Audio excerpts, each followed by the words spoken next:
Princess Lyra stood on the crystal balcony of her palace and watched her world burn.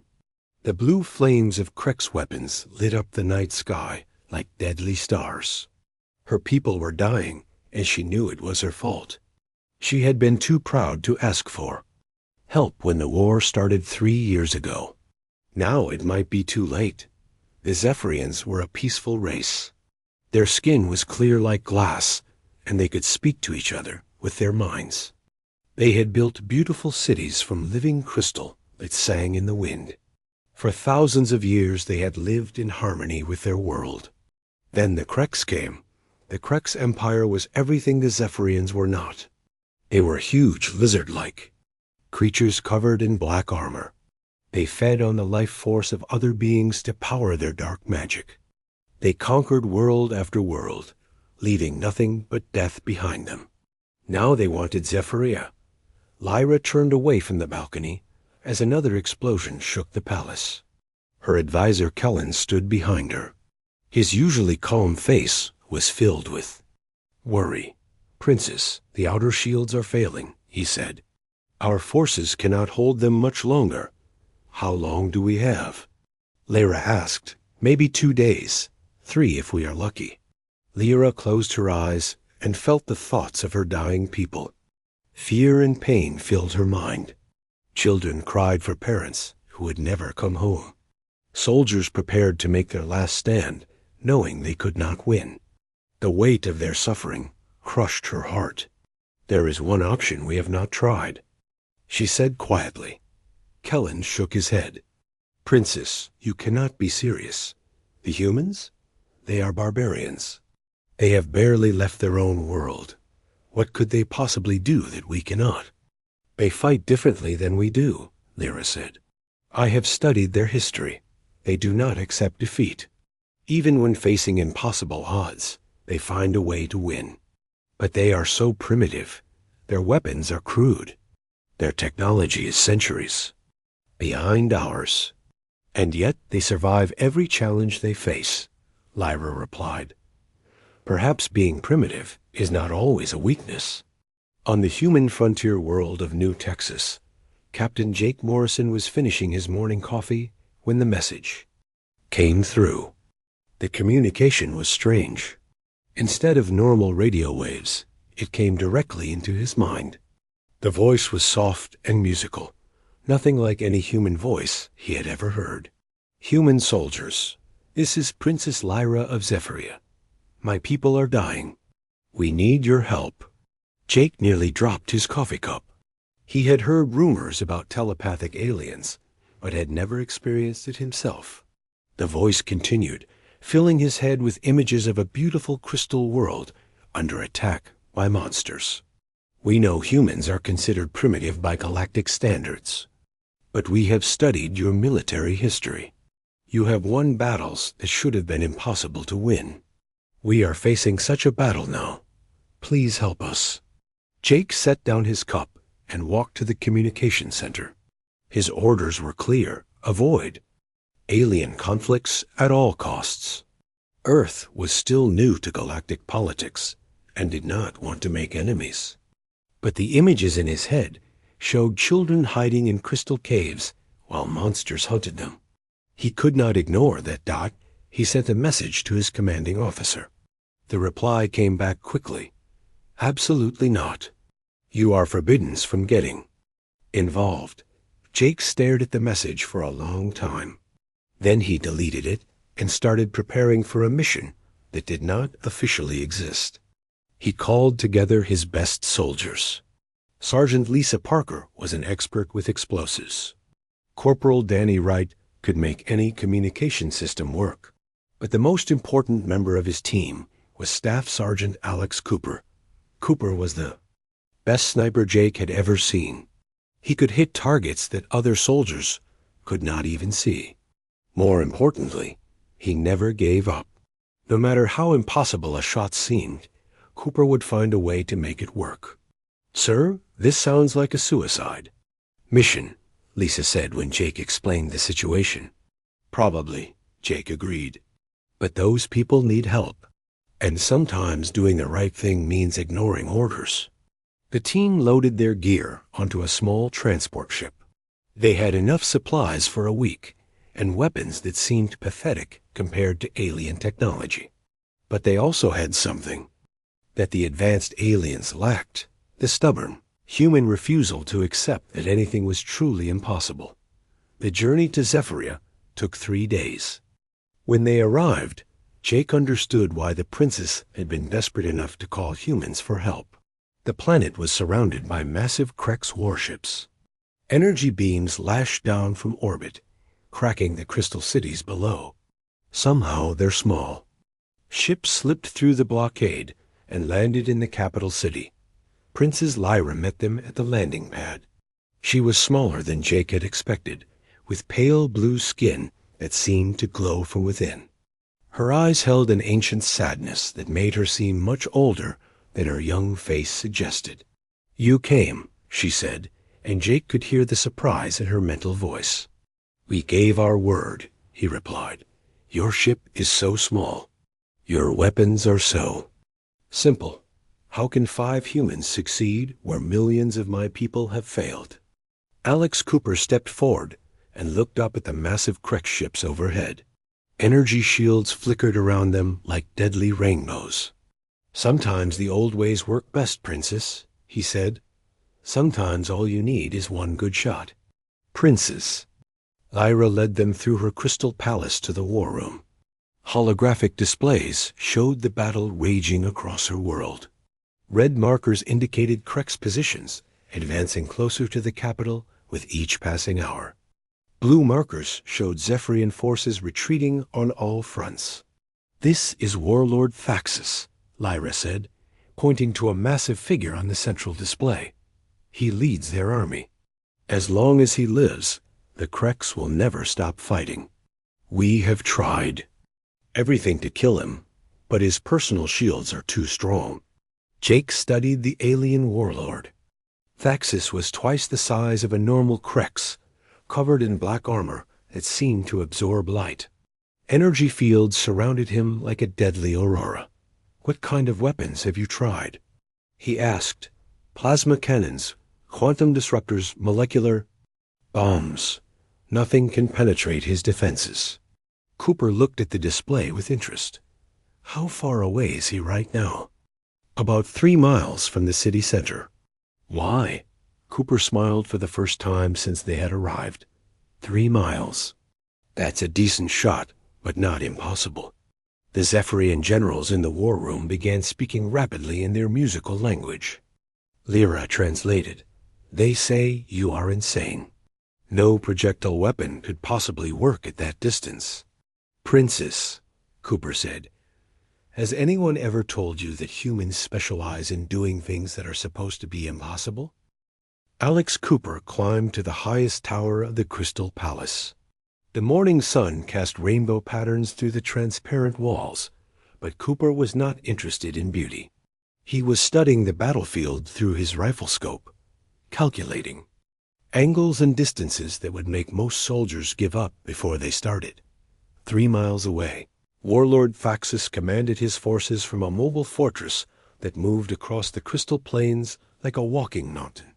The fortress was protected by 7 layers of energy shields that sparkled and shifted in complex patterns. Each shield was strong enough to stop a nuclear bomb.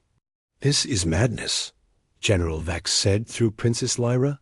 The Zephyrian military leader had followed Cooper to the tower, along with half the Royal Council. It watched the human sniper with the kind of fascination usually reserved for dangerous animals. No single weapon can penetrate those defenses. Cooper ignored them and continued studying the shields through his scope. Most snipers would see an impossible target. Cooper saw a puzzle that needed solving. He had spent his entire military career making shots that other people said could not be made. This was just another day at work. "Tell me about these shields," Cooper said to Princess Lyra. "How do they regenerate?" "They draw power from the fortress engines," Lyra replied. "The shield generators cycle through a refresh pattern every few minutes to prevent overheating. But even during the refresh cycle, the shields remain active. Cooper nodded and continued watching. He had noticed something that the Zephyrian generals had missed. The shields did not refresh randomly. They followed a precise pattern that repeated every 12 minutes. For exactly 3/10 of a second, the innermost shield would flicker during the reset sequence. There, Cooper said, pointing at the fortress. Do you see that gap in the shields? Princess Lyra extended her telepathic senses toward the fortress. After a moment, she shook her head. I sense no gap. The shields are continuous. Not if you know when to look, Cooper replied. Every 12 minutes, shield number 6 drops for a fraction of a second. It creates a window about 6 inches wide near the command section. The Zephyrian generals spoke rapidly among themselves. Princess Lyra translated their words. They say such a small gap would be meaningless. Even if you could time the shot perfectly, hitting a 6-inch target at 3 miles is impossible with primitive weapons. Cooper smiled and began setting up his rifle. The weapon looked crude compared to Zephyrian energy weapons, but it had one advantage they lacked. It fired simple metal bullets that could not be deflected by energy fields. Princess, has anyone ever explained to you what impossible means to a human? I assume it means the same thing it means to every species. Something that cannot be done. Wrong, Cooper said as he adjusted his scope. To humans, impossible just means nobody has figured out how to do it yet. Down in the war room, Jake Morrison watched the tactical displays with growing concern. Krex. Forces had broken through the outer defenses and were advancing toward the city center. Zephyrian troops fought bravely, but they were outnumbered 10-1. The crystal walls that had protected their city for millennia cracked under Krex's energy weapons. Sir, we need to evacuate the civilians, Danny Wright said. His communication equipment crackled with desperate messages from Zephyrian commanders. Where would they go? Lisa Parker asked. The Krex have surrounded the entire planet. There is nowhere to run. Jake looked at the displays and felt the weight of an entire civilization resting on his shoulders. Everything depended on Cooper making a shot that defied the laws of physics. He activated his radio. Cooper, what is your status? Still studying the target, sir, Cooper's voice came back. These shields are more complex than anything I have seen before, but they all follow patterns. Patterns can be predicted. How long do you need? Give me 2 more shield cycles. 24 minutes. Jake looked at the tactical display. Red markers showing Krex positions were less than a mile from the palace. Cooper, we might not have 24 minutes. Then you better hope I am fast learner, sir. Back in the tower, Cooper continued his analysis. He had identified the shield gap, but hitting it would require perfect timing and perfect aim. The bullet would need to travel through Zephyria's dense atmosphere, account for the planet's unusual gravity, and compensate for electromagnetic interference from the shields themselves. Princess Lyra sat beside him and watched his preparations. With fascination, through their mental connection, she could sense the human's complete confidence. There was no doubt in Cooper's mind, no fear of failure. He approached this impossible task with the same calm focus he might use to clean his weapon. How do you do it? She asked. Do what, princess? Believe so completely that you will succeed. My people can sense doubt and fear in others, but from you, I sense only certainty. Cooper paused in his calculations and looked at her. Princess, I have been making impossible shots my entire career. The secret is not believing you will succeed. The secret is refusing to believe you can fail. As if to prove his words, another explosion shook the palace. Krex ground forces had reached the palace gates. Through the crystal walls, they could see massive lizard warriors advancing, with weapons that turned stone to dust and metal to vapor. The outer courtyard has fallen, General Vex reported. Our forces are falling back to the inner palace. We Have perhaps 30 minutes before they reach this tower. Cooper nodded calmly and returned to his scope. Then I better make this shot in the next shield cycle. Princess Lyra felt her hope dying. Even if Cooper could make this impossible shot, even if he could somehow kill Warlord Thaxus, would it be enough? The Krex army was already inside her city. Her people were already dying.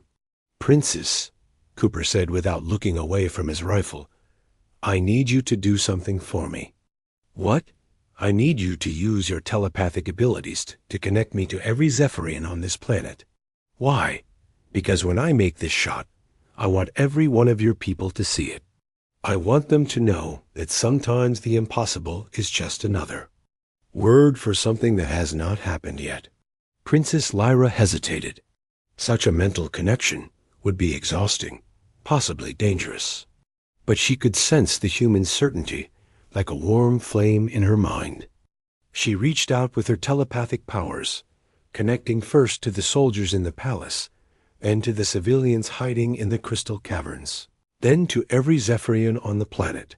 Suddenly millions of minds were linked together, sharing the same impossible hope. They all saw through Cooper's eyes as he aimed at a target 3 miles away.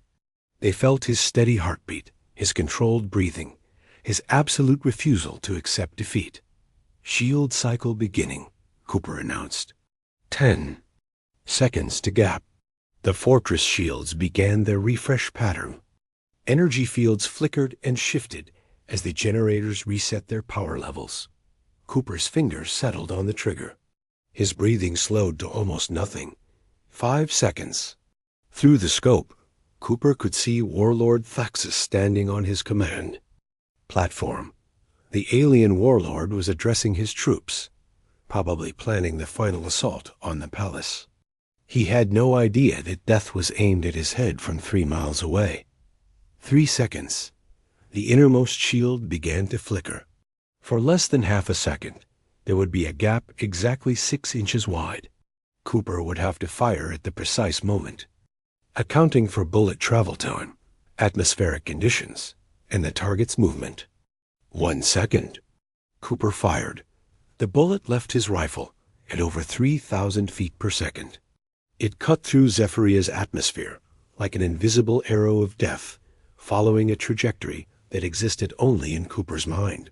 For 2.8 seconds, the fate of an entire civilization rode on a single piece of metal traveling through space. Princess Lyra held her breath.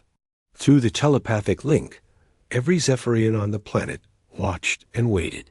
Time seemed frozen as the bullet flew toward its impossible target.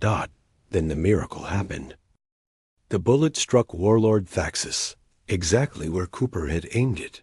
The depleted uranium round passed through the 6-inch gap in the shields with microseconds to spare, and hit the alien warlord directly in his primary brain cluster.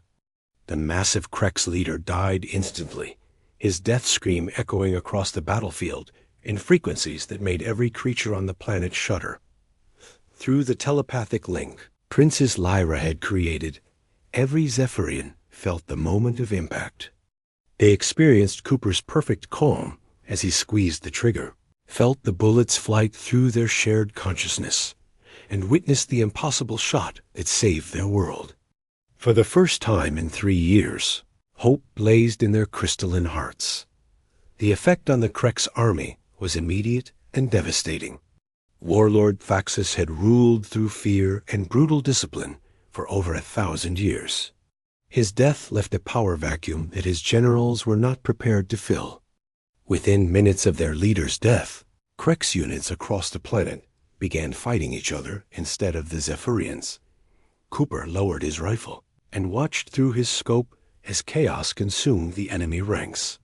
Krex soldiers who had been advancing on the palace suddenly turned their weapons on their own comrades. Some fled toward their landing ships, while others tried to claim leadership of the leaderless army. The disciplined war machine that had conquered dozens of worlds fell apart.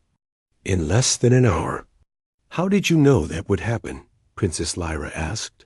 Her mental voice was filled with wonder and disbelief. "I studied your intelligence reports about their command structure," Cooper replied.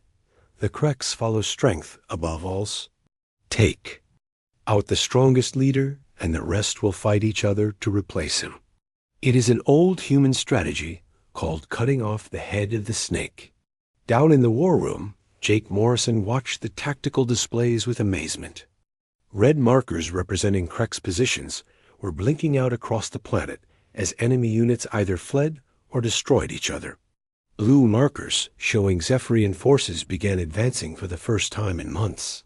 "Sir, we are receiving reports from all fronts," Danny Wright announced. "Krex forces are in full retreat. Some units are fighting each other. The siege of the capital has been broken." Lisa Parker looked at the displays and shook her head. "One shot, one single bullet ended a 3-year war." "Not just any bullet," Jake replied. "A bullet fired by someone who refuses to accept that anything is impossible." Throughout the Crystal City, Zephyrian civilians emerged from their hiding. Places to see Krex ships fleeing into the sky. Children who had known only war suddenly heard the sound of their parents laughing. Soldiers who had expected to die before sunset found themselves planning victory celebrations instead. Princess Lyra stood beside Cooper on the palace tower and watched her world being reborn. The crystal spires that had been cracked by Krex weapons began to sing again in the wind. The harmony was different now, changed by suffering, but strengthened by hope. "Your people will want to know about this," she said to Cooper. "This victory should be celebrated across the galaxy." Cooper shook his head. "Princess, the real victory was not the shot. It was your decision to ask for help when your advisors said it was hopeless. It was your people's willingness to trust strangers. The bullet just finished what courage had already started." But Princess Lyra knew better. Through her telepathic abilities, she had felt the moment when Cooper fired. She had experienced his absolute certainty, his complete focus, and his refusal to consider failure. It was unlike anything in Zephyrian culture. Her people were wise and peaceful, but they accepted limitations. Humans, she realized, treated limitations as challenges to overcome. The cleanup of Zephyria took several days. Krex survivors either surrendered or fled the planet in whatever ships they could steal from each other. The Zephyrian military, energized by their impossible victory, pursued the retreating enemies with a determination they had never shown before.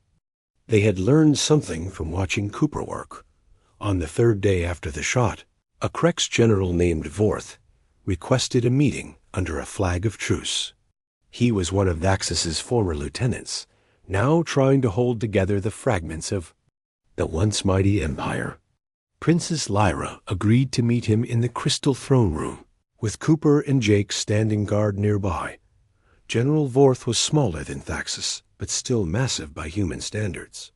His black armor was scarred from battles across a dozen worlds. When he saw Cooper, his reptilian eyes narrowed with something that might have been respect or fear. "You are the human who killed our warlord," Vorth said in heavily accented Galactic Standard.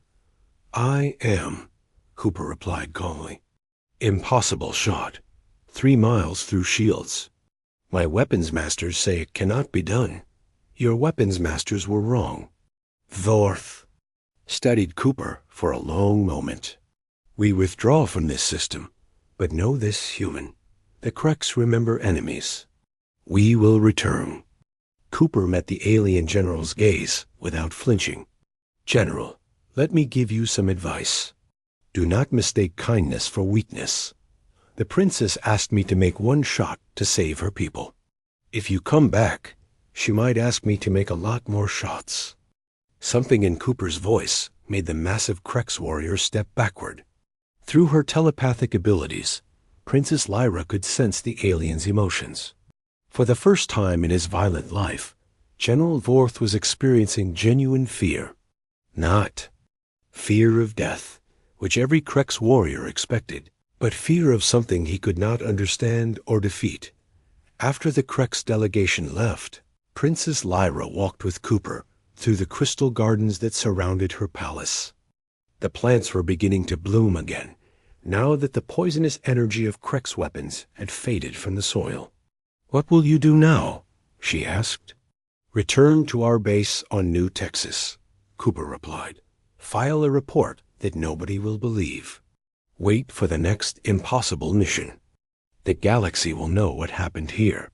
Word of your shot is already spreading to other worlds. Humans will no longer be seen as primitive." Cooper picked up a crystal flower that had fallen from one of the singing trees. Princess, being primitive, is not always a bad thing. Sometimes the simple solution is the best solution. Sometimes all you need is one good shot from an old-fashioned rifle.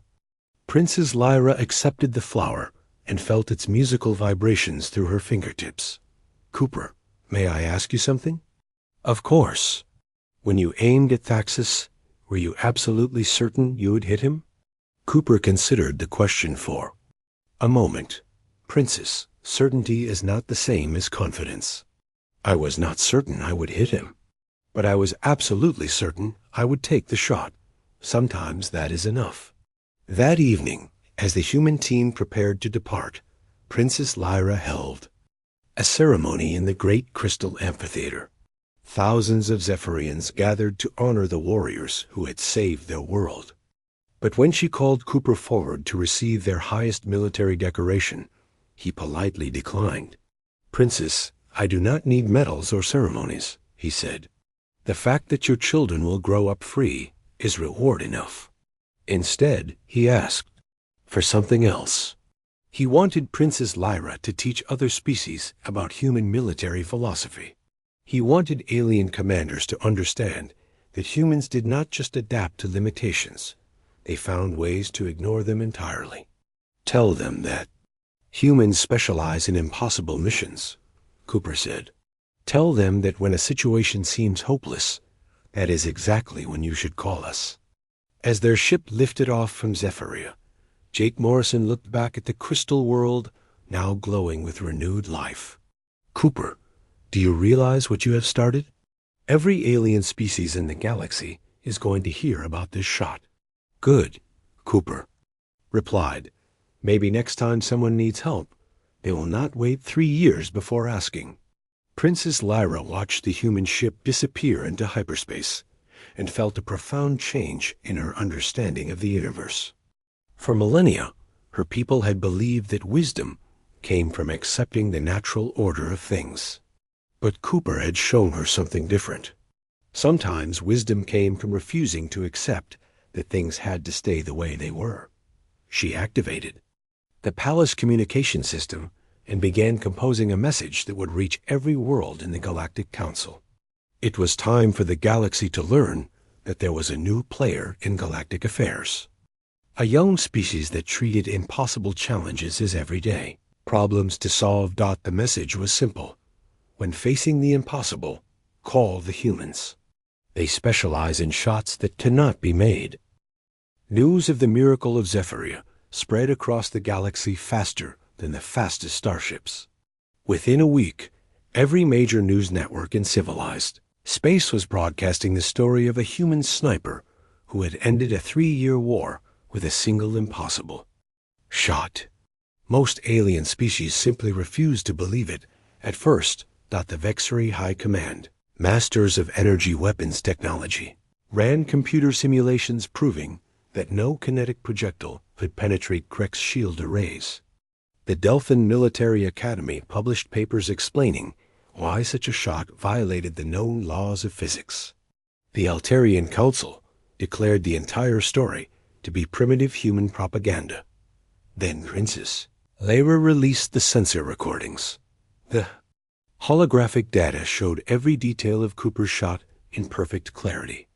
Alien weapons experts watched in stunned silence as a simple metal bullet traveled 3 miles through dense atmosphere and passed through a 6-inch gap that existed for less than half a second. Military academies across the galaxy began studying the footage frame by frame, trying to understand how such a thing was possible. On Earth, Admiral Sarah Blake read the preliminary reports in her office at military headquarters. She had known Jake Morrison when he was a lieutenant, had even recommended him for the frontier, posting on New Texas. Now she was trying to decide whether to court-martial him for disobeying orders or promote him for saving an entire civilization. "Ma'am, we have 17 requests from alien governments asking for military assistance," her aide reported. "They all specifically request human advisors for impossible missions." Admiral Blake leaned back in her chair and tried to process what was happening. 3 months ago, humans were considered barely civilized by galactic standards. Now they were being treated as military miracle workers. "What kind of missions?" she asked. "Hostage rescues in impossible locations. Assassination targets behind impenetrable defenses. Siege situations that have lasted for years without resolution. They all want humans to solve problems that their own militaries have given up on." The transformation was not limited to military matters. Galactic stock markets reacted dramatically to news of human capabilities. Companies that had dismissed Earth as a backward planet suddenly began offering massive contracts for human military services. Universities that had never accepted human students started creating exchange programs. Even the Galactic Council, which had repeatedly denied Earth's application for full membership, suddenly expressed interest in fast-tracking the process. Captain Jake Morrison, now promoted to colonel and tasked with creating humanity's first interspecies military division, found himself overwhelmed by requests for assistance. His small team of 5 soldiers had become the nucleus of what military analysts were calling the most significant shift in galactic power dynamics in 1,000 years. "Sir, we have a problem," Lisa Parker reported during their first official briefing. "Every alien government in the galaxy wants to hire us, but we only have 5 people qualified for interspecies operations." "Then we train more," Jake replied. "The Academy has already approved an accelerated program for alien warfare specialists. We will have 50 qualified operators within 6 months." Cooper, meanwhile, had become something of a legend without wanting the attention. Alien military officers traveled to Earth just to meet the human who had made the impossible shot. He found their visits amusing since most of them seemed more interested in studying him than learning from him. "They keep asking me about special human abilities," Cooper told Jake during one of their training sessions. "They want to know if we have enhanced reflexes or superior eyesight. They cannot understand that the shot was just about refusing to quit." The impact on alien military thinking was profound. For centuries, galactic warfare had been dominated by technological superiority. Armies won by having better energy weapons, stronger shields, and more advanced computers. The idea that primitive kinetic weapons could be more effective than advanced energy systems challenged everything they thought they knew about combat. Princess Lyra had become humanity's strongest advocate in galactic politics. She traveled from world to world, sharing the sensor recordings of Cooper's shot and explaining human military philosophy to confused alien leaders. Her message was always the same. Humans possessed something that advanced technology could not replicate: the absolute refusal to accept defeat. The shot itself was remarkable, she told the Galactic Defense Committee during a formal presentation. But what impressed me most was Cooper's certainty that the shot could be made. While my own generals calculated the impossibility, the human calculated the solution. The presentation included detailed analysis of human military history. Alien strategists were fascinated by battles like Thermopylae, where 300 humans held off thousands of enemies, and the Warsaw Ghetto Uprising, where civilians with improvised weapons fought professional armies. Time and again, humans had achieved victory through determination rather than superior technology. The Krex Empire, meanwhile, was tearing itself apart.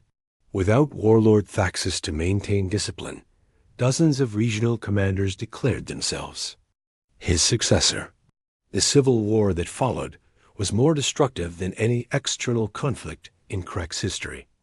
Entire fleets destroyed each other in battles for the right to claim the imperial throne. General Vorth, who had met Cooper on Zephyria, found himself leading one of the larger Krek's factions. But even as he fought for power, he could not forget the human sniper who had killed his former master with a single shot. The fear Cooper had instilled in him grew stronger with each passing day. The humans are not like other species, he told his war council. They do not accept limitations.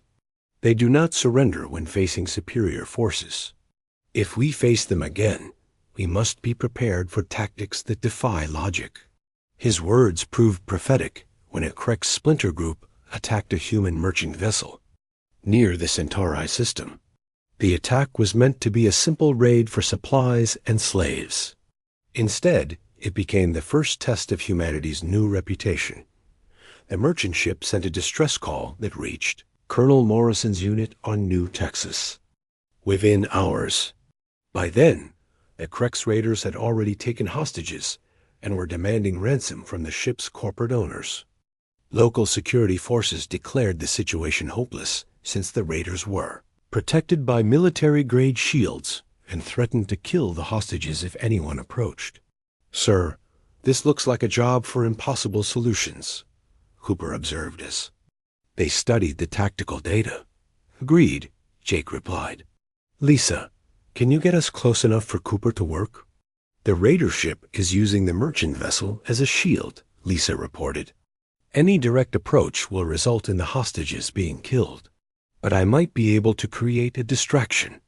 The rescue mission became a textbook example of human tactical thinking, while alien security forces focused on negotiating with the raiders and calculating the impossibility of a direct assault. The humans simply found a different approach. Lisa used her demolitions expertise to detonate charges on nearby asteroids, creating a debris field that provided cover for Cooper's approach. Cooper made his way to within effective range using a maneuvering unit designed for asteroid mining. The Krek's raiders never detected his approach because they were watching for high-technology threats, not a single human with an old-fashioned rifle. His shot through the raider ship's viewing port eliminated their leader and demoralized the survivors into immediate surrender.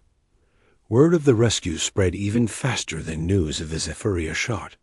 Within days, human military advisors were being requested for situations across the galaxy. The message was clear. When facing impossible odds, call the humans. Colonel Morrison established the first human special operations training center on Luna, Earth's moon. The facility was designed to prepare soldiers for the unique challenges of interspecies warfare. But more importantly, it was built to teach alien military officers about human tactical philosophy. "The key is not to think about what cannot be done," Cooper explained to a class of alien officers. "The key is to focus on what needs to be done and then figure out how to do it." A Delphin general raised his hand. "But Instructor Cooper, surely you must acknowledge physical limitations. Mathematics and physics cannot be ignored." "General, physics tells us that bumblebees should not be able to fly. Mathematics proves that humans should not be able to run 4-minute miles.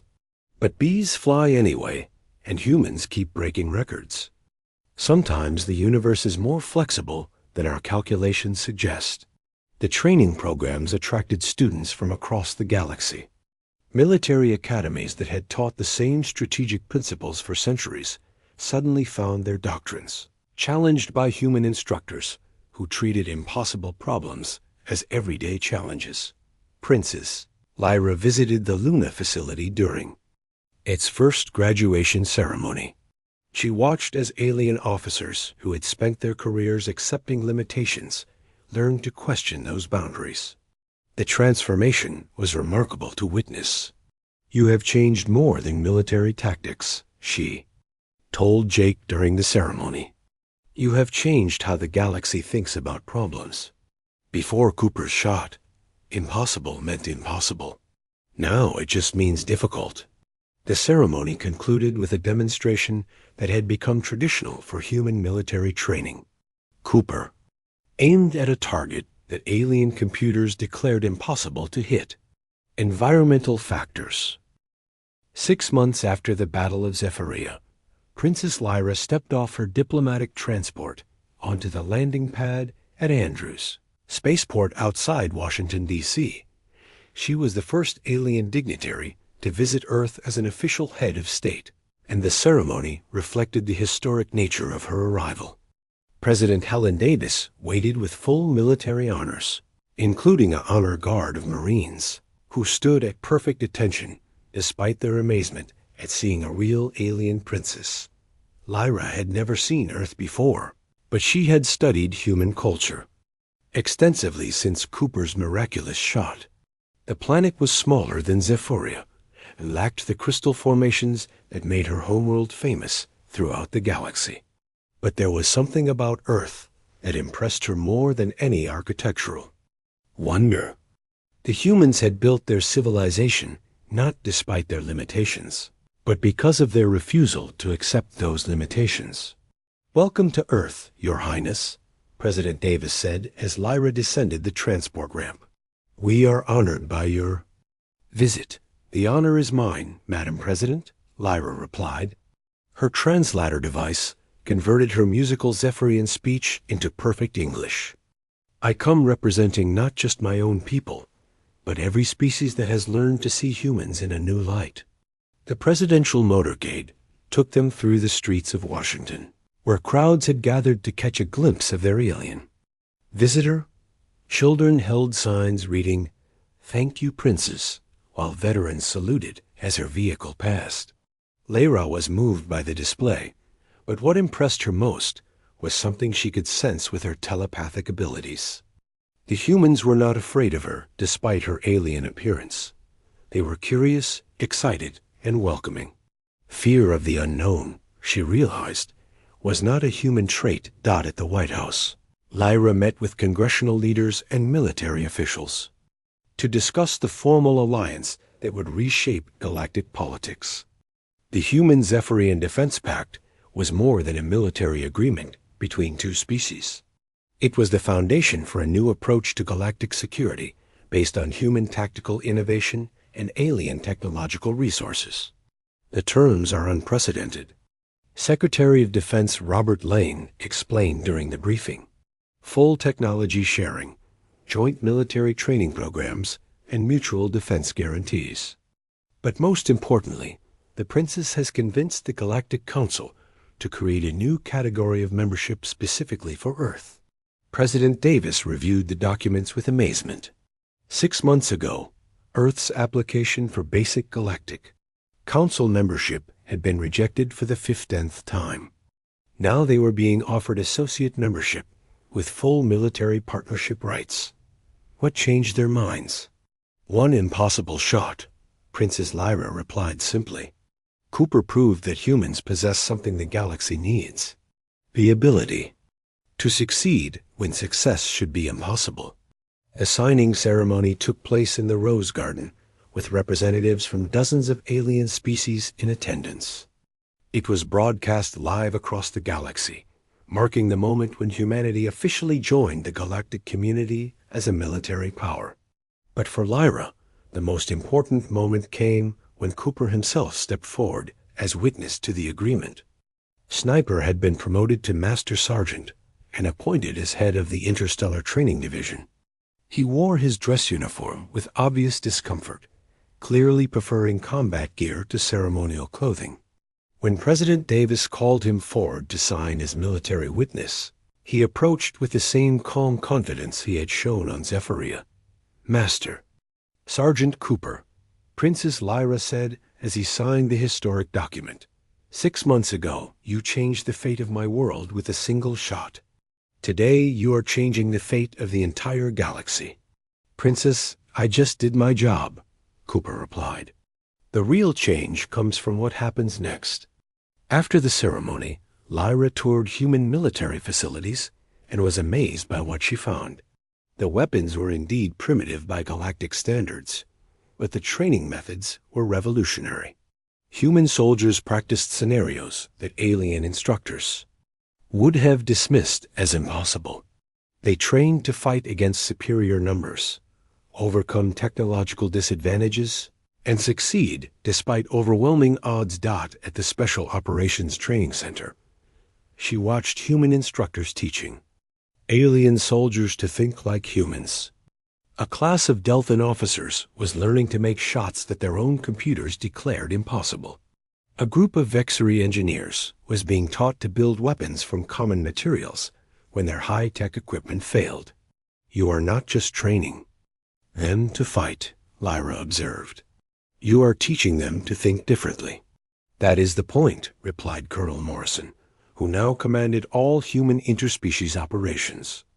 Technology fails, equipment breaks, and plans fall apart. But determination never runs out of ammunition. The training programs had already produced remarkable results. Alien military units that had been trained by human instructors began achieving success rates that seemed impossible. Siege situations that had lasted for years were resolved in days. Hostage rescues that had been declared hopeless suddenly became routine operations. The impact extended beyond military matters. Human problem-solving techniques were being applied to engineering challenges, scientific research, and even diplomatic negotiations. The phrase human solution had entered galactic vocabulary as a term for achieving the impossible through determination and creative thinking. Princess. Lyra's visit concluded with a private meeting with Cooper at Arlington National Cemetery. They walked among the graves of human soldiers who had died fighting impossible odds throughout Earth's history. A cemetery was a monument to the human refusal to surrender, even in the face of certain death. Your people honor those who failed as much as those who succeeded, Lyra observed. Princess, in human culture, there is no shame in failing while attempting the impossible, Cooper explained. The shame comes from not making the attempt. They stopped at the tomb of the unknown soldier, where an honor guard maintained eternal watch over fallen heroes whose names were lost to history. Cooper saluted the monument while Lyra placed a crystal flower from her homeworld at its base. Cooper, I have a confession to make, she said. When I first called for human assistance, I did not truly believe you could save us. I was desperate and had exhausted every other option. What made you call us then? Your military history. Every human conflict I studied showed the same pattern. When facing impossible odds, humans found a way to win. I hoped that pattern would hold true one more time. Cooper smiled. Princess, that pattern will always hold true. It is what makes us human. As her transport prepared for departure, Princess, Lyra looked back at the blue planet that had changed everything. Earth was not the most advanced world in the galaxy, nor the most beautiful, but it was the home of a species that refused to accept that anything was truly impossible. That made it the most important world of all. The formal alliance was just the beginning. Within a year, human military advisors were stationed on dozens of worlds, teaching alien forces to think beyond their limitations. The Galactic Defense Force adopted human tactical doctrines as standard procedure. Most importantly, the phrase impossible mission disappeared from military vocabulary, replaced by challenging assignment. Cooper continued training snipers from across the galaxy, but his most important students were the ones who learned to make shots with their minds rather than their weapons. He taught them to aim for goals that seemed beyond reach and to pull the trigger on dreams that others called impossible. Years later, when historians studied the transformation of galactic civilization, they would identify Cooper's shot on Zephyria as the moment when the galaxy stopped accepting limitations and started demanding solutions. One bullet had not just killed an alien warlord. It had killed the idea that some problems could not be solved. Princess Lyra returned to Zephyria with more than a military alliance. She brought back a new philosophy that spread throughout her. Crystal cities like wildfire. The Zephyrians, who had spent millennia accepting the natural order of things, began to question what was natural and what was simply unchallenged. The transformation was evident in every aspect of Zephyrian society. Scientists who had accepted theoretical limitations began achieving breakthrough discoveries. Engineers who had followed traditional designs started creating revolutionary technologies. Even artists found new forms of expression by refusing to accept that some beauty was impossible to create. But perhaps the most important change was in how the Zephyrians viewed challenges. When faced with problems that seemed insurmountable, they no longer sought to adapt to limitations. Instead, they asked themselves what a human would do. The answer was always the same: find a way to make the impossible shot. Cooper's final lesson to his alien students was always delivered at graduation ceremonies across the galaxy. Standing before officers who had learned to think like humans while retaining their own species' strengths, he would remind them of the most important principle. In human military philosophy, there is no such thing as an impossible shot, he would say, echoing words that had become legendary throughout civilized space. There are only shots that nobody has made yet. Your job is to be the one who makes them. The words carried beyond military applications into every aspect of galactic civilization. Scientists attempting to unlock the secrets of the universe. Engineers designing techno